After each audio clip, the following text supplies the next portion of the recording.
Selamat datang di channel Pemuja Malam. Jangan lupa like, share, and subscribe ya. Terima kasih. Chapter 16. Benar-benar tulus menerima kondisinya. Menikah kan membuat mimpi kamu berakhir. Apa kamu sudah siap kehilangan kesempatan mengenyam pendidikan yang lebih tinggi? Tanya Adam. Naya tersenyum. Naya masih bisa merajut mimpi yang lain. Kalaupun Naya nggak bisa meraih pendidikan tinggi, tapi Naya bisa memiliki rumah baru untuk berlindung, jelasnya. Adam mengerutkan keningnya seolah bingung. Setelah menikah, Mas Adam adalah rumah Naya kan?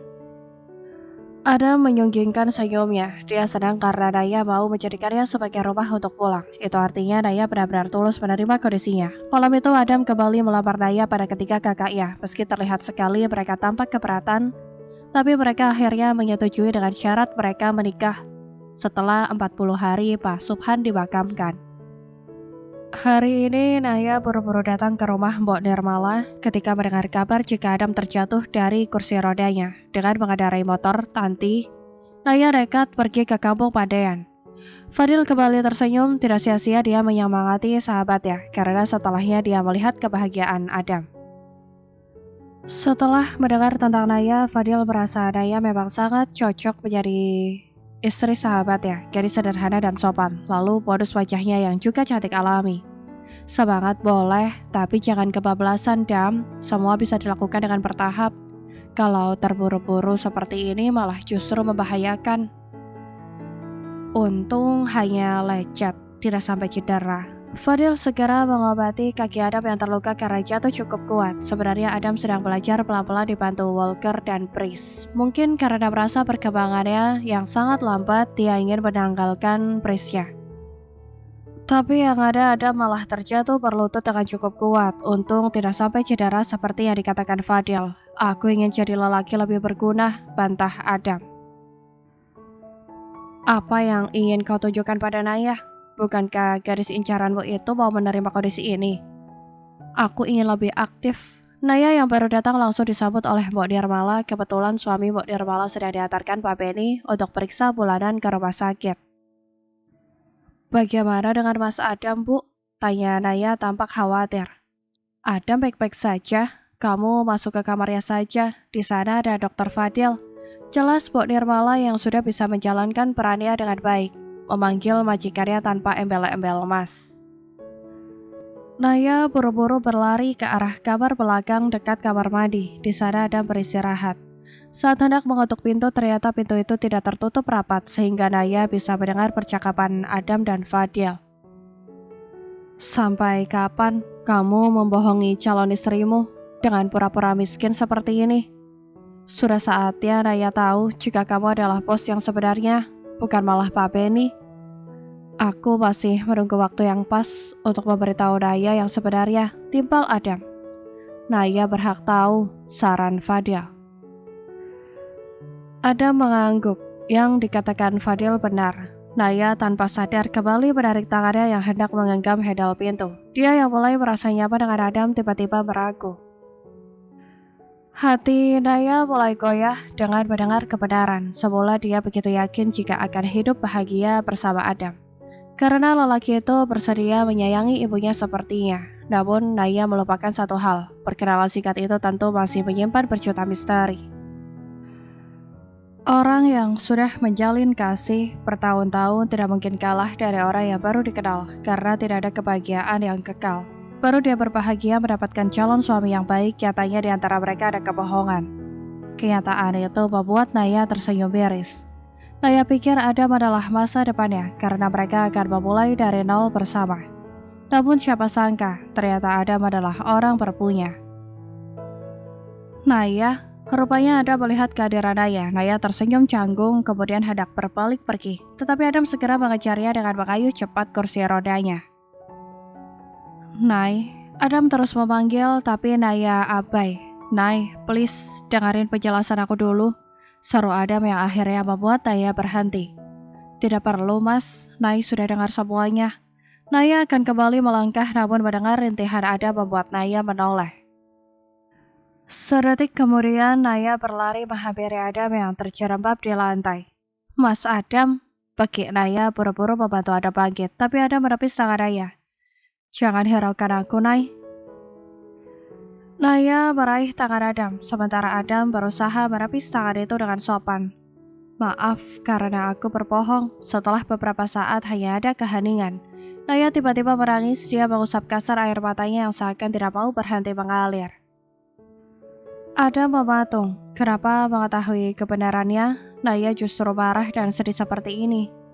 Adam menghela nafasnya. Dengan wajah teduhnya dia memegang bahu Naya dengan kedua tangannya. Katakan sesuatu, Nay, pinta Adam sendu. Naya masih sesenggukan sebelum cicitannya membuat Adam terperangah. Nay tidak bisa melanjutkan hubungan dengan Mas Adam. Kenapa? Lidah Adam terasa keluh. Naya masih sesenggukan tapi masih mampu mengungkapkan perasaan kecewanya. Nay harus bagaimana, Mas Adam? Nay tidak tahu harus bersikap seperti apa. Nay gak bisa jalani hubungan ini. Kita terlalu jumping. Naya menundukkan kepalanya. Nay ini gadis desa yang pendidikannya hanya sampai jenjang SMA.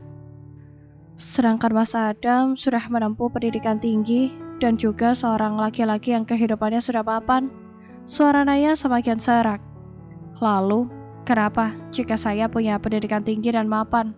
Bukankah itu suatu kebanggaan untuk seorang istri? Tapi, Nay tidak cocok bersanding Nay, jangan suka merendah seperti itu. Saya tidak izinkan kamu berpikir seperti itu, karena semua orang itu istimewa dengan cara mereka masing-masing. Potong Adam. Naya masih menunduk. Angkat kepala kamu, Nay, pinta Adam yang dituruti Naya. Adam kembali meraih tangan Naya yang tadi sempat ditolak. Adam menatap Naya lekat-lekat. Tolong jangan tinggalkan aku, Nay. Adam mengecup punggung tangan Naya lama, mencurahkan rasa kekhawatiran yang tidak biasa. Naya bergeming. Adam menelisik wajah kekasihnya sambil Adam merapikan kakinya. Adam merasa lelah, baik tubuh, hati, dan pikiran. Apa hanya dirinya yang merasakan semua ini sementara Naya tidak? Lalu apa yang harus ia lakukan sekarang? Memohon atau berteriak seperti orang bodoh? Atau sekedar diam dan pura-pura baik-baik saja? Nay, jangan lakukan ini padaku. Rasanya sakit sekali. Rintih Adam sambil menepuk dadanya yang terasa pedih dan sesak. Mendadak mata Naya berkaca-kaca. Tidak ada yang istimewa dalam kehidupan Adam setelah peristiwa kecelakaan itu. Sampai gadis muda yang sekarang tengah menangis memperhatikan dirinya hadir mengisi hatinya. Seketika kegelapan menyelimuti, seperti perasaan Adam selama ini. Hanya ada gelap dan pekat yang menelan warna indah di hidupnya. Bagaimana dia bisa bertahan, hanya ditemani kesendirian. Hati Adam terasa teriris, membayangkan posisinya. Memang benar, dia cacat, tapi dia juga memiliki perasaan. Dia juga ingin merasakan bahagia. Ya, walau mereka baru bertemu dan menjalin hubungan, tapi hari-hari Adam lebih berwarna. Tiap mengingat sosok Naya yang lugu. Adam tersentak kaget saat suara petir terdengar menggelegar di luar sana. Tak lama kemudian diiringi hujan yang mengguyur deras. Belum cukup sampai di situ, mendadak lampu padam. Setelah pasrah dan hampir menyerah, Adam merasakan lengan Naya memeluknya. Gadis itu membantunya kembali duduk. Naya lebih suka tidak pernah tahu siapa Mas Adam yang sebenarnya. Nay lebih suka berpikir kita sama-sama orang tapunya dan kita akan saling melengkapi. Setidaknya, walaupun Mas Adam tidak bisa berjalan, Mas Adam adalah pria pertama yang membuat Naya merasa diinginkan. Adam terpaku, lidahnya keluh, sesak di dadanya berubah menjadi rasa sakit yang menyebar. Naya memang gadis yang tulus dan tidak memandang rendah keadaannya. Adam jadi ingin mencium Naya, tapi Adam sadar kebohongannya sudah melukai perasaan Naya dan dia belum mendapatkan maaf dari gadisnya. Wahid kembali ke rumahnya bersama Ines saat ingin mengambil berkas perusahaan. Dia yang akan kembali lagi ke kantor mendapati seorang kurir di depan pintu rumahnya. Paket untuk Ibu Inesabella, Pak. Ada menerima paket tersebut dengan kening berkerut. COD, tanya Wahid. Tidak pak, sudah dibayar, tinggal diantar. Sampaikan maaf kepada Ibu Isabella karena paket obat dietnya sedikit terlambat. Kurir itu tersenyum ramah. Obat diet, tanya Wahid. Iya pak, setiap 2 minggu sekali kami mengantarkan obat diet ini. Anda kurir, wajah Wahid berubah garang. Bukan, saya Bimo, adik dari pemilik apotik tempat Ibu Isabella berlangganan obat diet. Jelas lelaki tersebut. Tapi istri saya sedang hamil muda. Ucapan Wahid sangat lirih seperti bergumam pada diri sendiri. Sang pria yang bisa mendengarkan ucapan Wahid terlihat kaget. Baru hamil ya pak? Lelaki pengantar itu berpikir bahwa Ines baru tahu jika tengah mengandung karena 2 minggu yang lalu sudah kembali memesan obat dietnya. Sudah jalan 3 bulan, terang Wahid. Kali ini si pria meregang yang membuat mata Wahid memicing. Layaknya manusia biasa, Wahid seringkali marah, namun seumur hidup dia tidak pernah marah sebesar ini. Marah yang berasa membakar tubuhnya dari dalam dan rasanya dia harus menghancurkan barang-barang untuk melampiaskan amarahnya. Wahid urung kembali ke kantor dan malah berjalan mondar-mandir di ruang tengah rumahnya bersama Ines. Beberapa kali Wahid menarik nafas panjang untuk menenangkan diri. Namun semua itu percuma, dadanya masih terasa panas dan mendidih. Dari pria pengantar obat diet itu, Wahid mendapatkan informasi jika selama ini, bahkan setelah mengetahui kehamilannya, Ines tetap mengkonsumsi obat diet. Wahid juga sudah mencari buktinya sendiri dengan mengobrak-abrik laci kamar. Dan ternyata benar, puluhan botol obat diet itu memenuhi laci meja rias Ines. Tempat di mana Wahid memang tidak pernah jamah selama ini. Naya sudah membantu Adam duduk di kursi roda. Adam sendiri tidak mau melepaskan tangannya dari jemari Naya. Allah begitu baik ya mas. Nai gak nyangka Allah akan memberikan lebih dari setiap doa Nai selama ini. Ragu Adam bertanya. Apa doanya? Naya menggenggam tangan Adam yang meremas jarinya. Naya berdoa agar Nai mendapatkan kebahagiaan dalam bentuk apapun. Nai ingin ada seseorang yang menerima Naya dengan kedua orang tua Naya. Tidak apa-apa pria itu miskin dan jelek. Tapi Allah memberikan kebahagiaan yang lebih dalam bentuk Mas Adam. Wajah khawatir Adam memudar, kini Adam malah tersenyum. Jadi aku ini kebahagiaanmu? Tanyanya. Iya. Naya memeramkan wajahnya di pangkuan Adam, sementara Adam sedikit merona karena pujian tidak langsung itu. Mengingat kamu yang kaya raya membuatku takut, Mas Adam. Aku takut kalau nanti tiba-tiba aku harus kehilangan kamu. Aku gak sanggup memikirkan hal itu. Aku sudah terlalu jauh jatuh dalam perasaan ini. Batin Naya. Lampu masih padam, tetapi hati Adam terasa terang benderang diterangi cahaya cinta yang dialirkan oleh Naya. Adam mengelus kepala Naya, tertutup hijab instar yang menempel di pangkuannya. Selalu seperti ini. Bersama Naya, Adam merasa berharga. Adam tidak mengerti kenapa Naya itu selalu memiliki cara pandang yang lain dari orang-orang yang ditemui selama ini. Nay, tolong maafkan aku, pinta Adam. Jangan marah, imbuhnya. Bersama dengan anggukan kepala Naya, lampu menyala. Adam dan Naya saling bertukar pandang sebelum tangan mereka mengusap air mata satu sama lain. Tangan Adam dan Naya bersamaan menghapus air mata kekasihnya. Adam mengusap air mata Naya, Naya sebaliknya mengusap air mata Adam. Kalian membuatku iri. Suara Dr. Fadil menyadarkan Naya dan Adam. Naya sendiri buru-buru bangun dari tempatnya berjongkok. Adam mendengus melirik Fadil, sahabatnya merusak momen indah saja. Sabar, setelah adanya akad, kalian halal, menempel siang dan malam kayak kancing dan kemeja. Fadil menghampiri mereka dan kali ini bisa melihat sosok Naya dengan jelas. Ternyata gadis yang bernama Naya benar-benar sesuai ekspektasinya. Gadis lugu dengan senyum manis yang tak membuat cemu mata yang memandang. Setelah menyaksikan bagaimana kelembutan dan perhatian Naya pada Adam, Fadil yakin Naya adalah calon istri yang tepat untuk Adam sahabatnya. Adam, boleh aku pinjam Naya untuk memberikan arahan dan saran. Bagaimana nanti kalian berlaku sebagai suami istri? Maksudku dalam hal lanjang. Pertanyaan Fadil membuat wajah Adam merona merah sampai menjalar ke telinga. Sahabat kurang ajar, Adam tidak bisa menyembunyikan wajah sendunya. Manakala Fadil usai memeriksa kembali keadaannya.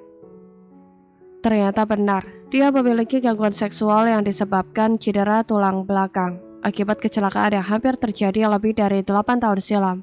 Naya masih terus menggenggam tangan Adam meski Adam terlihat begitu enggan membalasnya saat ini. Wajah Adam berubah murung dan lelaki itu langsung kehilangan semangat. Fadil minta bicara berdua dengan Naya meski Adam terlihat tidak setuju, namun Naya berusaha menenangkan. Ini agak sulit, Fadil menjeda ucapannya. Sungguh berat hati untuk menyampaikan kabar ini pada kekasih Adam. Tapi itu harus. Sekarang semua hanya tergantung nasib baik Adam. Jika mereka benar-benar jodoh, maka Naya harus memiliki hati seluas samudra. Ini hanya hasil sementara. Kurasakan sulit untuk kalian. Fadil tidak bisa melanjutkan ucapannya. Naya mengangguk. Mungkin kami bisa mencobanya kembali setelah halal. Barangkali dengan hanya berdua dengan perlakuan yang lebih intim akan membangunkan keinginan Mas Adam. Mata Fadil terbelalak karena ucapan Naya. Seperti dugaan Fadil, Naya gadis yang benar-benar dikirim Tuhan untuk Adam. Buktinya meskipun terancam tidak bisa memiliki penerus jika dia menikah dengan Adam. Gadis itu tetap berprasangka baik. Bukankah ini luar biasa? Adam tercekat. Ia memalingkan wajah dari Naya, tidak ingin wanita itu tahu betapa kacau kondisinya saat ini. Melihat itu, Naya memindahkan kedua tangannya, melingkari belakang leher Adam. Dengan berani dia menggeser tubuh mendekat seraya menarik lembut lelaki itu. Merasakan tarikan Naya, Adam menoleh. Sejenak dia tersentak kaget saat tiba-tiba Naya mendarat di pipinya, begitu lembut, seolah berusaha menyalurkan keterangan dalam diri Adam. Adam mengerang dengan dada sesak. Ia pejamkan kedua matanya, lalu membiarkan Naya memeluk lehernya. Adam sangat senang Naya bermanja padanya, tetapi setelah kejadian tadi, Adam semakin merasa tidak pantas menjadi pendamping hidup Naya. Bersambung.